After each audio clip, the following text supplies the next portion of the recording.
欢迎收看 Easy Mandarin 中文播客。大家好，我们又来了，我是灿。什么？你要我干嘛？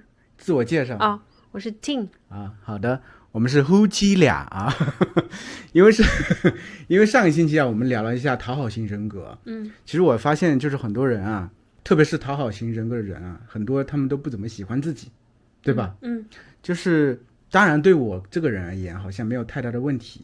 我想问一下你，你喜欢你自己吗？你为什么说对你没有什么问题？就是我是一个极度自恋的人呢，所以我觉得我应该不存在这个问题吧。好像在你的眼里看到敢不敢？敢不敢什么？暴露一下自己啊？对。我有点不安心了，我的心蹦蹦蹦跳起来了。其实我觉得，其实有挺多人是不喜欢自己的，不光是讨好型人格，因为我们会想说，讨好型人格它往往是，以别人的需求、喜好为视角来出发，是的，来考虑的。那么在这个过程里，他肯定会压掉自己的需求、自己的感受，他会很痛苦，对，很不舒服。那么他本质上不太可能去喜欢自己，也没有能量了，是吗？对，所以上一次我也有说到，说一定要首先要学会的就是欣赏自己、爱自己。这是一个点。另一个点啊，就是神秘的微笑，我感觉有点危机。我觉得很多人不喜欢自己，就有一些人啊不喜欢自己，还源于一个点，不了解自己。不够了解自己，所以说就是可能是有一点迷惑。对，怎么说？他认为自己的样子是这个样子，但有的时候可能经历的一些事情、一些冲突，呈现出来的是这个样子的，这两个是不同的，就他自己以为的自己和实际上自己不一样，对，他会把这个实际上的自己屏蔽掉。他以为自己是这个样子，所以他是活在了自己的人设之下。我不是特指你。我没有说你在说我呀。你的表情很微妙。我没有人设的，在做播客的时候。我为什么会想到这个点呢？我就是想到我以前去北京参加一个共情指导师的课程。对。然后我是一个非常喜欢这种链接感、亲密关系。等一下，稍等，我的猫在吃。你刚才说稍等什么？我以为猫在吃挖那个小竹子呢。好，没有，人家很安静的趴着。我们家有一只猫，对，大家看不到的地方啊。我是一个很喜欢情感链接的人，对，就是大家的关系如果走得比较深，对我来说是有很重要的意义的。然后我当时去上这个课程的时候，遇到了一位老师，这个老师当时邀请我上台去做一个角色扮演，然后扮演一个青春期的孩子，就是我闹脾气，我不想上学，我就在家里就摔书包，然后发脾气。这个老师只用了一个动作，就当时除了进入那个角色之外，我本人是特别特别被触动到的。对。那老师是稍稍有一点胖胖的，一个女老师。和胖有关系吗？她的手就比较厚实，她用她厚实的手就在我背上轻轻的拍一拍。我当时那个感觉就感觉到自己不是那个角色被安抚到了，我觉得我本人都被安抚到了。我感觉就特别特别的强烈，我甚至当时就热泪盈眶了。然后在那个课程结束之后，我就给那个老师写了一封手写信，然后就是托别人替我转交了，然后我就回家了。到那个课程上了5天，然后过了一段时间后，这个课程它有一个更高级的一个级别的一个培训课程，我就报名了。是不是在兰州？对，我就报名了。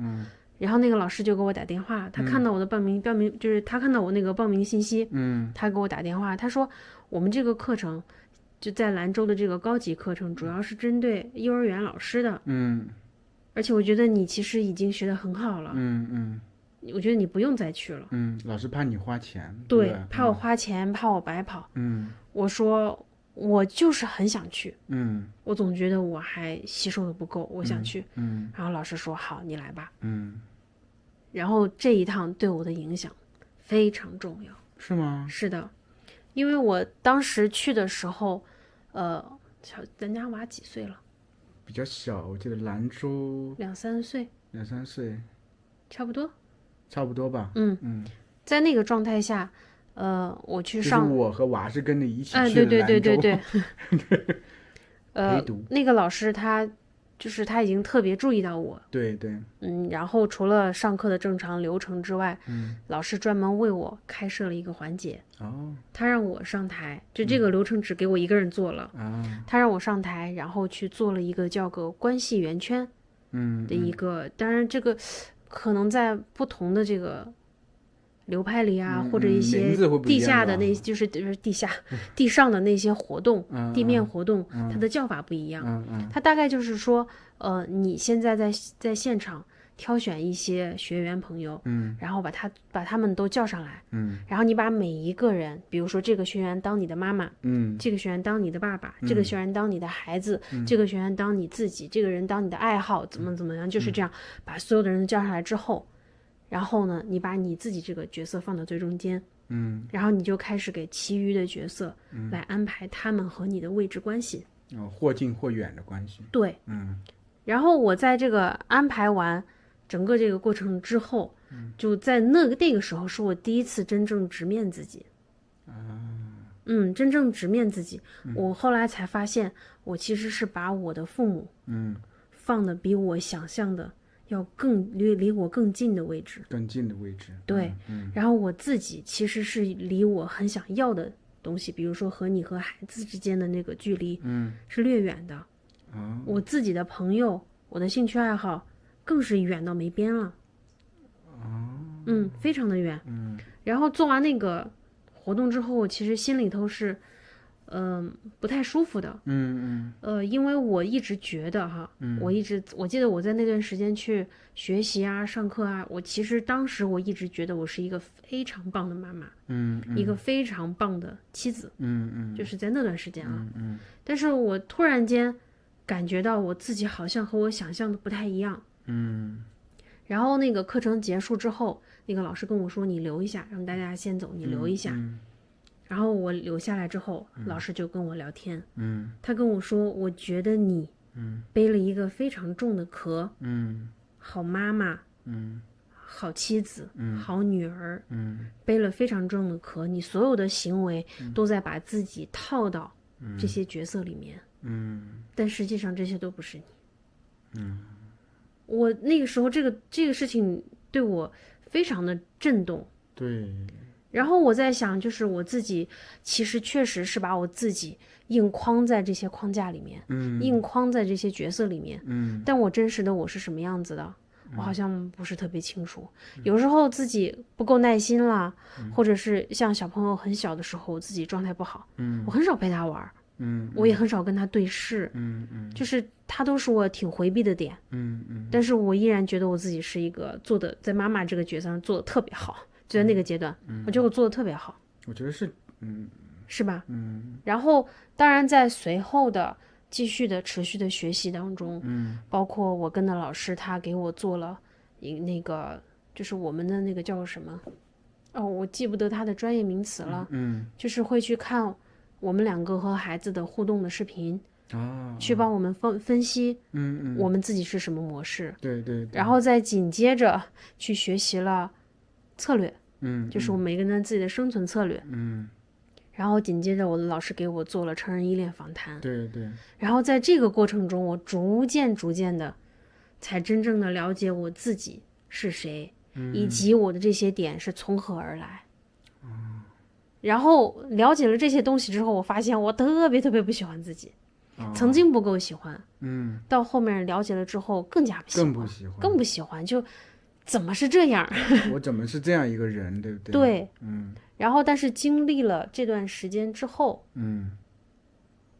就是开始逐渐的觉得自己有一些点很棒，非常的棒。我觉得如果说我们想要发自内心的去欣赏自己，真正的和自己相处，一定得有一个了解自己不喜欢自己的一个过程吗？对，是是这样的。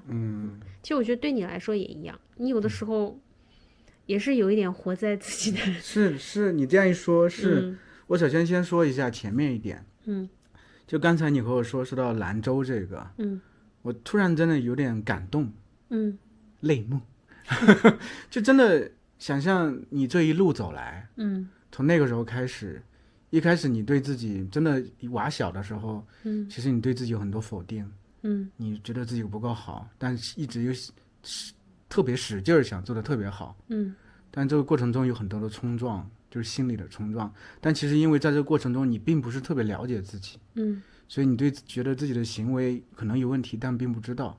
对。但因为有这个老师，后来我是觉得更多是你自己持续不断的学习。对。我觉得还有一个，就是你内在有一个很强大的这个驱动力。就是你的求生意识是很强的，你希望把自己从以往的泥潭里拉出来。所以你不断的去做这些事情。我觉得其实说实话，为什么我在一开始的时候觉得我不是这样的人，但是后来听到你这样说话之后，我意识到你在说什么了。就我觉得其实我也是这样，我对自己也有一个设定吧，我可以这样说。我觉得自己是一个好爸爸，是一个好丈夫，脑子差点说好妻子，就是好儿子，可能也会这样说。觉得在这个框架里自己是这样做没有错的，挺好的。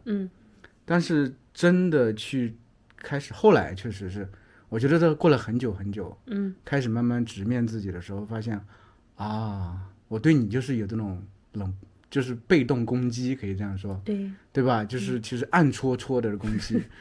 我好像表面上就是情绪很稳定，就也没什么，但是有时候冷不丁的来一两句话是让人很不舒服的。我自己没有觉得，我自己一直觉得自己是一个情绪特别稳定的一个人，我没有那么多情绪啊，等等。其实对儿子也是这个样子，有一段时间我俩矛盾特别大。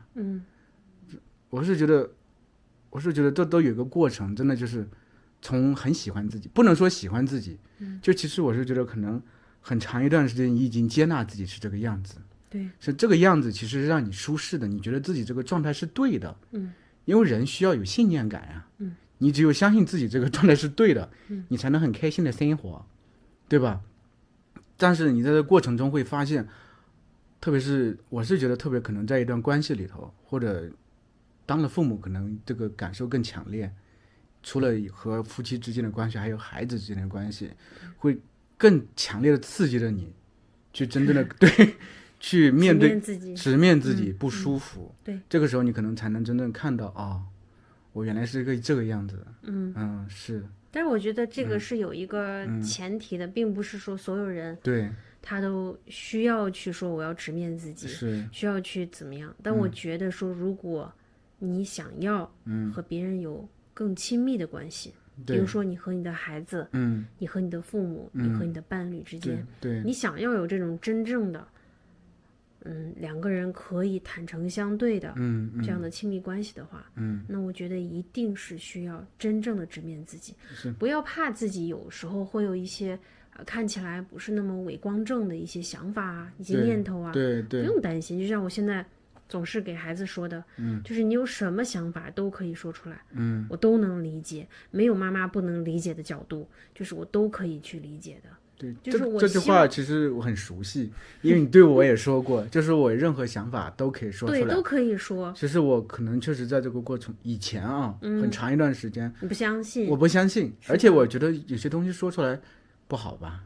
没有，其实我们就说到底，最终是要接受我们自己就是一个普通人，对，一个正常人，是的，就是会有自私的时候，然后就是会有自大的时候，就是会想要幸灾乐祸的时候，会有嫉妒的时候，会有不爽的时候，对，不爽的时候，就是会有这么多，才让我们成了一个非常丰富、多面、立体的一个人。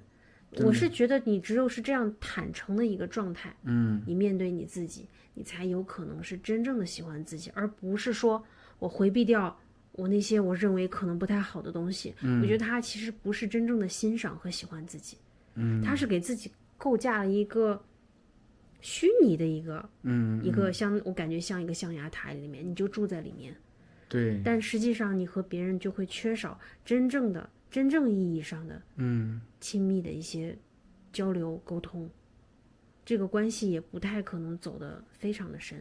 对，人和人之间就是真的得真诚吧，我觉得。对，你不能就是说有一张戴着一个面具和别人交往，这种状态其实很难持久。对，当然很多人我觉得可能也习惯了是吗？习惯了，就是要去做这样的调整和改变，是很难的。我觉得很难。对，尤其你，因为我们两个，我觉得，交流的非常的多。对对。在这么多年我不断的学习的过程里，我会把我自己，一遍一遍的剖析给你看。对。我会告诉你，哎，我有什么样的想法，我是怎么样的一个状态。对。然后我会不断的告诉你，其实你给了我很好的反馈。我给你反馈好吗？很好，就是，有时候我总是跟你说，我觉得我有一个什么想法，难以启齿。但是当我说给你听的时候，你会认为，那又怎么样？对。然后我会觉得，哦，原来有这些比较阴暗的、不太阳光的一些想法，是 OK 的。真的，你这样一说，我觉得很奇怪，就是我明明可以接纳你有很多不好的想法，但我自己才很长一段时间，我是很难接纳自己有这种东西的。我觉得我需要呈现出来，就是我是 OK 的，我是阳光的、积极的、正面的。中国人比如说面对自己的父母的时候，永远是报喜不报忧，对吧？那其实这个是可以扩散到很多关系里头。对，你就是只是比如说和你的伴侣的时候，和你伴侣在一起的时候，你就会展示永远是积极的、正面的、没有关系的。但这个其实我们之前也聊过，就是我的这种乐观，它底层它不稳，盲目的乐观。对，你是一个悲观的人，但你的底层非常的稳。对，你悲观就可能会考虑到非常多的问题，然后去解决它。我的乐观是，我回避掉，好的呢，就这种感觉，就是其实都是我们在人生的过程中，我觉得会经历很多不舒适。这个不舒适，有些人会埋起来，会压下去。对，其实都是因为不够就是其实你没有到直面自己特别有点不堪的那一面之前，对，你很难真正得到那个舒适感。是的，我觉得，除了说舒适感，我觉得更合适的词叫安全感。对，安全感，就是觉得不够安全。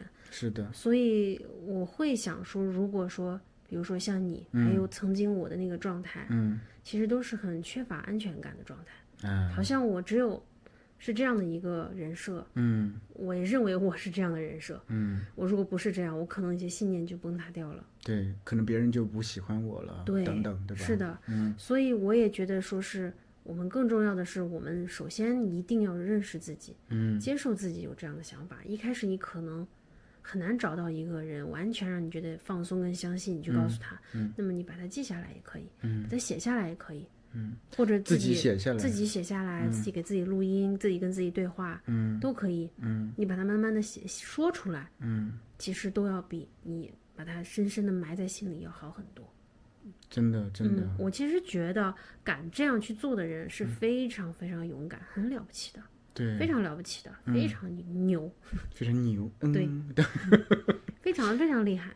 因为在这个过程里面，你可能会涉及到非常多的问题，就是你发现自己有很多事情就是做不到，就是做不好，有些关系就是处理不好，就是可能会有很多的这些负面的一些信息扑面而来，对对，你会很崩溃。但是就我自己的经历而言，它就是一些像骨头被打断重新长起来，好疼。对，但是这个状态就是有一种像新生，但你又说全部的新生也不现实，因为你的原来的一些关系、家庭什么的，很多其实没有改变。是的，是的。但你自己是一个新的视角去看待。我觉得新的视角很重要。是的。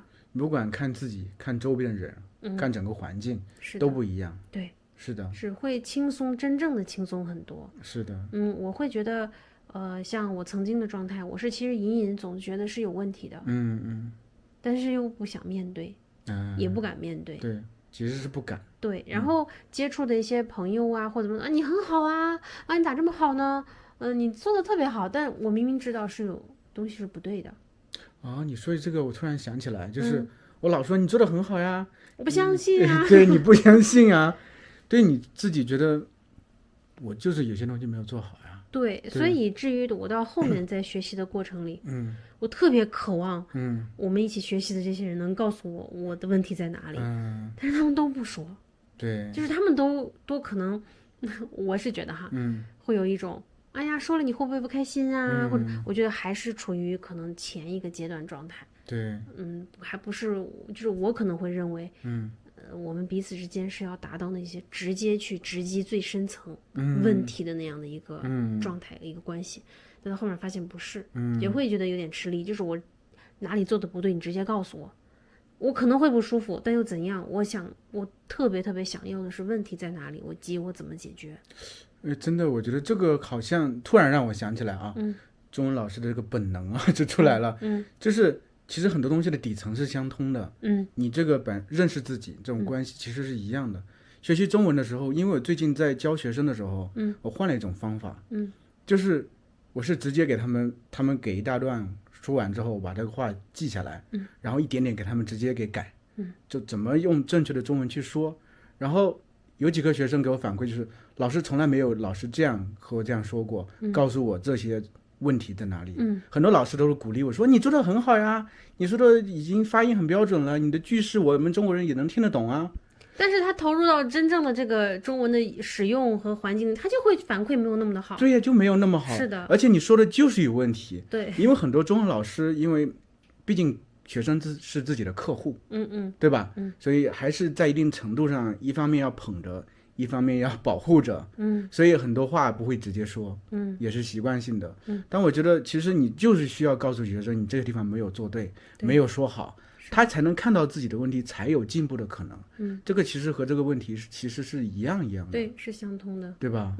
但这里面可能又涉及，比如说像我们面对学员的时候，学员有问题，我到底该不该给他？也会犹豫，对不对？会犹豫啊，因为不是所有的人他都是需要去解决问题的，只是有一些人他只是需要解决情绪，那么你去给他，这也是我后来学习到的，就是如果有这个人他只是需要解决情绪，那么你鼓励他、安抚他就可以了，有一些人也有可能在你鼓励跟安抚之后，他自己会找到那个解决问题的方向跟方法，对，但有些人他就是我不需要你这些，你给我直接解决问题，直接解决问题，对，所以这个可能也是，比如说你在后面的教学里面会逐渐摸索。你可能给学员更个性化的，对，要去摸清对方的需求是什么，他的一个状态是什么。对，所以第一节就是摸索，看你的边界在哪里，你能接受多少？是的，我们也遇到过，就是我给你解决问题，我指出你的问题在哪的时候，对方会强烈的反击。他的防御机制起来了，对不对？对，起来就是其实他还没有准备好。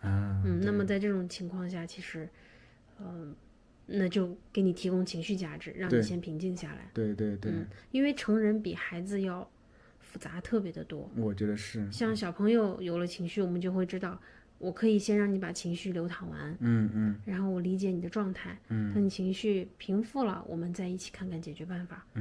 但是也有很多成年人，你去共情他、理解他的时候，他又觉得。你理解我，你共情我，显得我很矫情。然后你说我如果没有共情你，没有理解你，我跟你去解决问题，指出你的问题，你这个你怎么这么刻薄？怎么只找我的问题？就会他会，你是不是在否定我？就是其实成年人会要更加的复杂。是。所以我才说，如果一个人他有勇气去。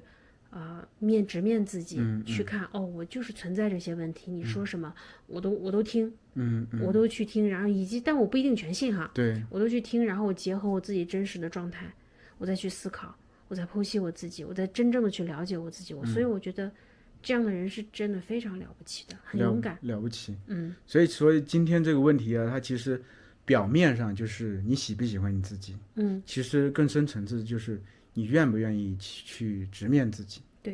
这才是最重要的。我是的，觉得你是不是真正的了解你自己，或者你是不是了解真正的你自己？中文课开始了吗？是的。好的，好的，我觉得这个话题非常非常的有意义。就是其实我们每个星期都会做这么一种非常有意义的话题啊。我觉得不只是对学习中文而言，真的就是就借用今天的话吧，就是了解你自己。因为我们就是我觉得在我的人生的非常长的一个阶段里面，我都不了解自己。我可能我认为的自己和真实的自己是不一样的。但就是在这个过程中，我觉得就像茶叔老说的，就是你是我的福星，就是我因为遇见了你，因为刚好你又去学习，然后你又会不断的和我分享，不断的其实就是不断去撞击我那层壳，把那个壳咔咔咔咔咔咔最终撞开，让我真的开始咔咔咔断裂了，然后就真的开始认识自己。我觉得真的认识自己之后，我也很烦，我为什么是这样一个人？但是真正的这个东西你接受了接纳了，你其实不会是那么糟糕的人，反倒你变轻松了，很轻松。是的，是的，这个真的是一个很好的一个过程。对，我也希望就是我和 Tim 这个 Tim， 他的名字是 Tim 啊，大家记住。诶，怎么多了一只猫？所以我也希望就是我和 Tim 这个节目啊，对大家真的是有帮助，不只是学习中文，真的是在认识自己、了解自己，能做更好的自己这条路上，真的能帮助大家提供一些力量。好的，那么咱们今天就到这吧，小猫咪，喵喵喵，再见了，拜拜。